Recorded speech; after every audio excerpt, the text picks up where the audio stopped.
Bonjour à tous, je suis très heureuse de vous retrouver. Sophie Chevelu, coach PNL à Genève. La capsule du jour va parler des pervers narcissiques, bien évidemment, mais des enfants qui subissent tous les comportements des pervers narcissiques. Et justement, aujourd'hui, je vais parler du détachement du parent pervers narcissique. Il faut absolument vous détacher de ces parents toxiques. Donc, pour l'avoir vécu, je sais malheureusement exactement ce que c'est que d'avoir un parent toxique en tous les cas, et parce que ma mère l'est. Donc il arrive parfois que les deux parents le soient, là c'est pire que tout. Ou alors il y a un parent qui l'est et l'autre subit, est dépressif et du coup n'agit pas. Alors, c'est vraiment un très gros inconvénient parce que ça fait de lui une personne toxique aussi et complice. Parce qu'il a laissé nuire, il a laissé agir, parler, mal se comporter avec ses enfants. Faut comprendre que quand le parent n'intervient pas, le parent sain normalement, qui n'intervient pas, eh ben, ça veut dire qu'il laisse faire les reproches, les remontrances, l'autorité écrasante, les coups, les mots blessants, les phrases assassines, comme t'es nul, t'arriveras jamais à rien, tu n'es pas capable, espèce d'idiot ou d'idiote, à quoi bon t'expliquer, t'es jamais content, etc., etc. Donc si le parent sain, il laisse faire tout ça, bah, ça veut dire pour l'enfant que c'est vrai, que le parent sain valide tout ce que l'autre dit ou fait et comment il agit aussi. Donc l'enfant, il a la certitude et il ancre ses mauvaises paroles en lui, qui deviendront plus tard les siennes.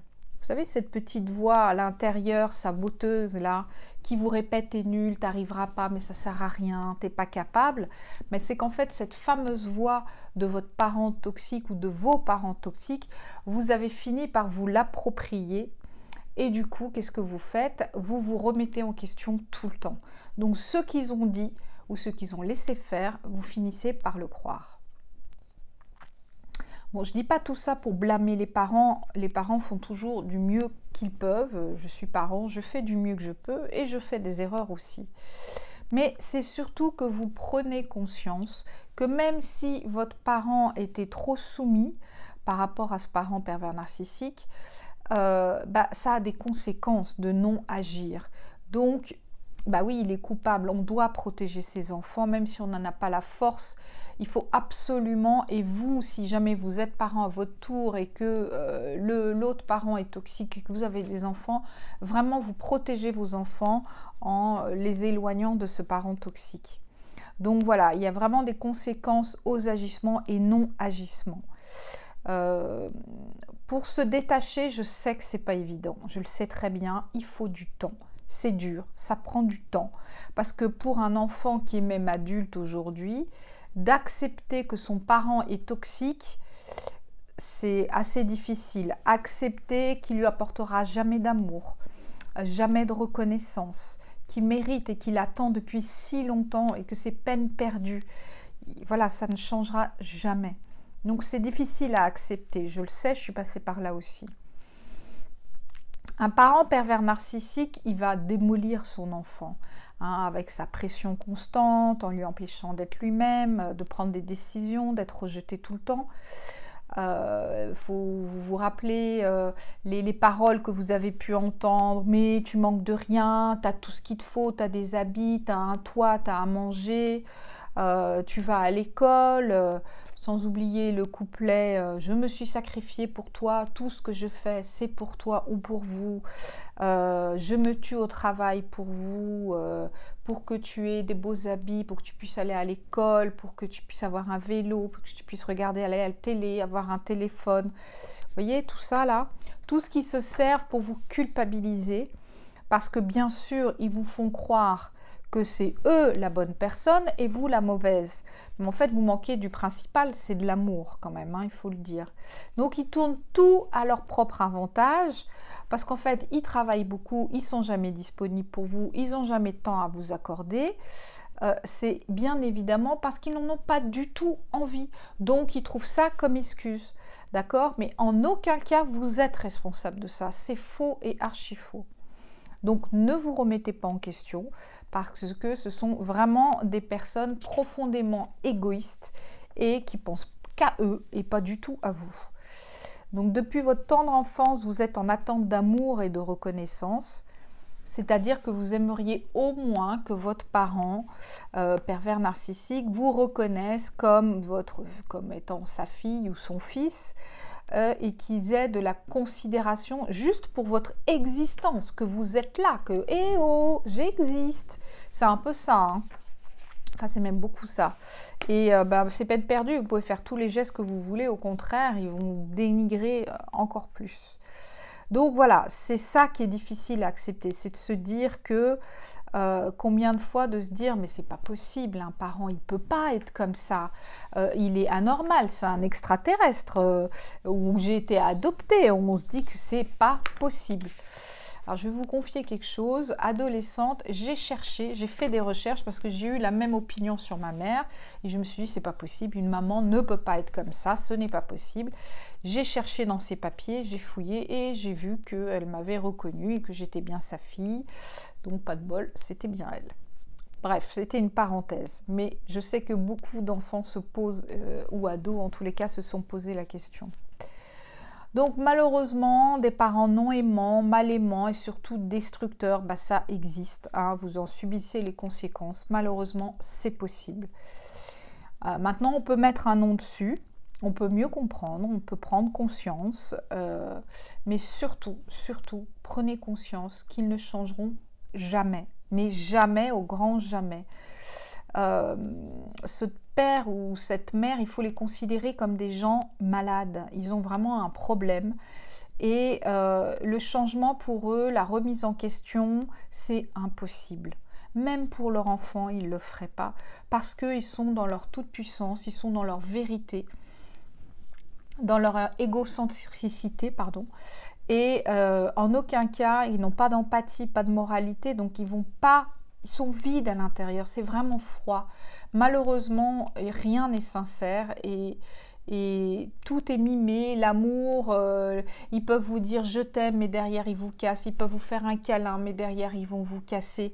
C'est jamais tout constant quoi, tout normal.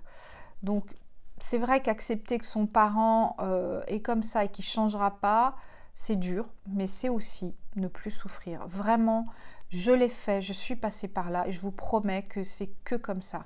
Et en fait, le détachement d'eux, c'est ne plus souffrir. Si vous êtes en attente de changement, si vous rêvez qu'un jour ils vont se réveiller, que peut-être que cette fois-ci vous allez réussir à leur faire comprendre, vous resterez sous leur emprise et vous souffrirez, vraiment. Vous continuerez à être anéanti en fait. Même si vous avez le secret espoir que vous aurez un compliment sur vos réussites professionnelles, d'être une bonne maman, un bon papa, d'être dans une belle relation amoureuse, je vous promets que vous allez attendre longtemps, hein, parce que vous l'aurez jamais ça. Vous aurez que... ils vont vous casser, et vous devant votre partenaire, et vous devant vos enfants. Ils vont ne faire que vous casser. Si vous êtes heureux, si vous êtes enthousiaste, ils vous couperont les ailes, hein, parce que le bonheur, votre bonheur, ça les insupporte, vraiment. C'est dur, mais c'est la vérité. Vraiment, réveillez-vous, parce que ça n'existe pas, ce changement n'existera pas.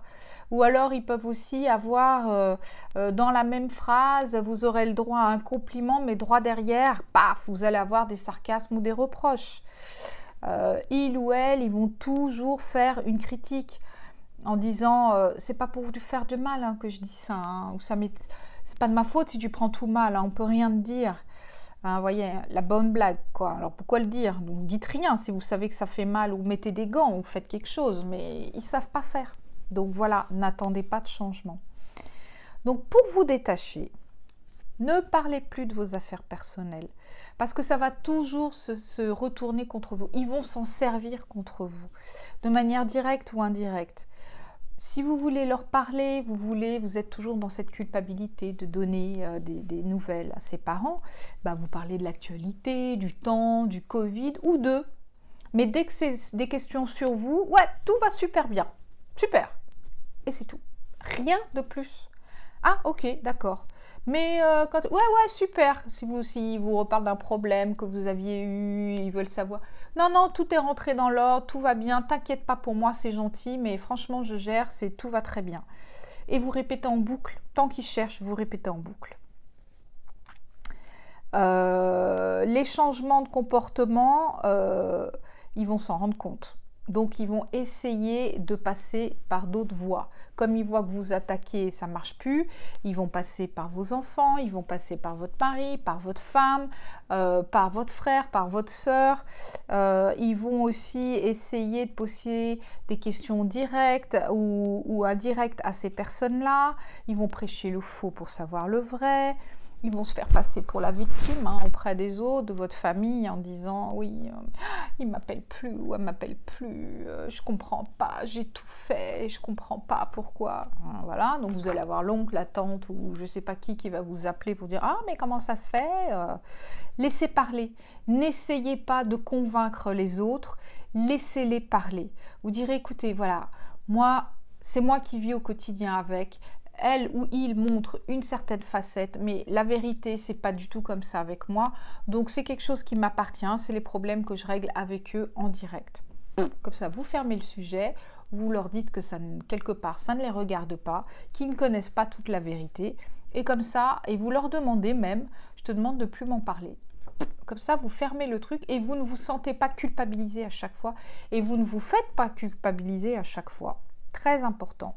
Parce que vous savez comment ils sont capables de faire du cinéma et d'en rajouter. Hein.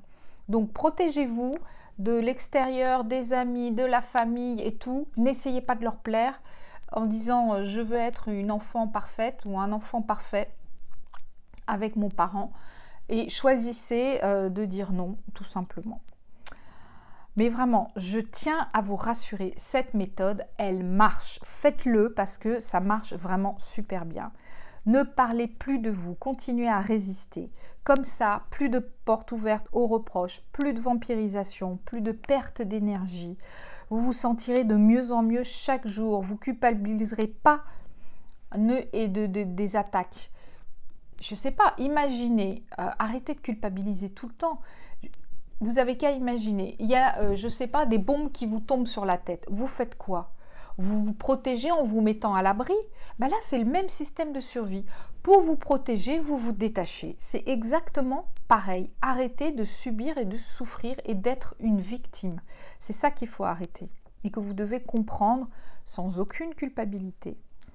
Parce qu'il faut savoir que le parent pervers narcissique, il ne vous autorise jamais à prendre votre place, ni même à vous laisser la place. Ce qui veut dire qu'il ne vous autorise pas à exister par vous-même, tout simplement parce qu'on vous l'a toujours interdit. Donc le parent PN, qu'est-ce qu'il fait? Il impose absolument tout.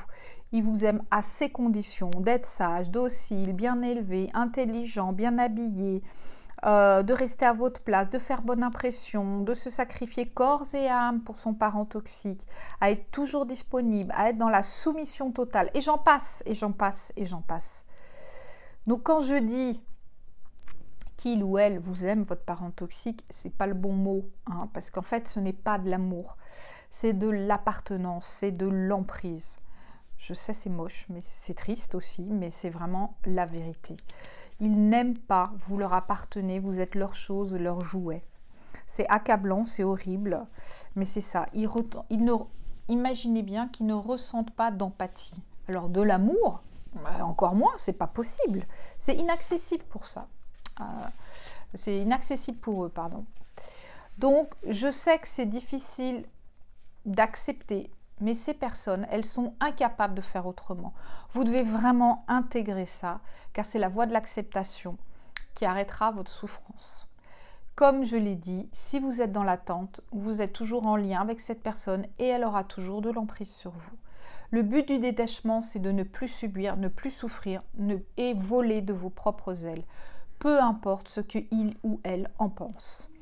Plus vous allez vous entraîner à ne plus parler de vous et esquiver au maximum toutes les tentatives d'offensive, plus vous serez à l'aise et vous allez vous affirmer parce que vous vous autorisez à exister et à dire non, je n'accepte pas de me laisser parler comme ça. Donc, fini les heures interminables au téléphone ou à table, sans compter que vous allez du coup gagner du temps et de l'énergie, parce que tout ça, c'est très énergivore. Donc, de vous détacher, vous allez regagner de l'énergie. De te voir toujours vous justifier tout le temps. Vous allez couper. Et enfin, vous autoriser à choisir et ne plus subir. Le but du détachement, c'est de ne plus endurer, ne plus supporter, ne plus encaisser. Avec un accompagnement aussi en plus en parallèle, vous allez retrouver votre vraie personnalité. Vous allez découvrir que vous êtes une belle personne et que vous n'accepterez plus l'inacceptable. Vous allez donner un sens à votre vie et enfin vous écouter en vous respectant et en vous faisant respecter. Voilà, j'espère que cette vidéo vous aura aidé, vous aura éclairé. N'hésitez pas à vous abonner. Si vous avez besoin d'un accompagnement, envoyez-moi un email à info@coachgeneva.ch et je vous dis à très bientôt. Merci.